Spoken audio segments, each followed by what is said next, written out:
It's News 6's Troy Campbell, and right now we're standing outside of a house in Altamont Springs where neighbors have identified it as where 77-year-old George Gibney has lived for the past several years. Now, according to federal investigators, he sexually assaulted several victims back in the 80s and 90s, and they add he was a swimming coach for Ireland's Olympic and national swimming teams, and those allegations go back to those several years ago.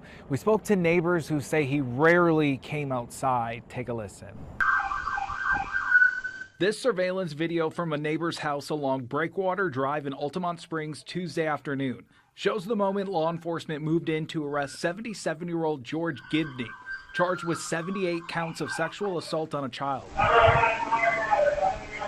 To have a monster like that living among us is just shocking. Victor Valentine lives across the street and says the arrest startled the neighborhood. Come to find out, there were lots of police officers, rifles, guns, bullhorns, and they're yelling for this guy to come out the house, with guns and everything. According to a 300-page criminal complaint, Gibney's child sex assault allegations in Ireland go back to the 1970s.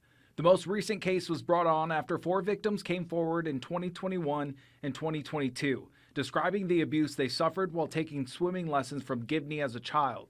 Investigators say the victims' ages range from 8 to 15 years old at the time, and several assaults took place in his office. They're trying to pursue their career, obviously, the Olympics and whatnot, and trying to do, to do what to fulfill their goals. And then they have a monster who's supposed to be there to help them and train them and be there for them. Federal investigators also say Gibney was accused of assaulting 6 others back in the 1990s, but no prosecution took place. He's believed to have lived in the United States since 1995. I'm glad that he's gone. I'm glad they found him. I'm glad that he's going to be extradited. No longer living across the street from us. I'm glad that our children are going to be safe because this is a family neighborhood. And Gibney went before a federal judge in Orlando on Tuesday, the same district court that will be handling his extradition back to Ireland. In Altamont Springs, Troy Campbell, News 6.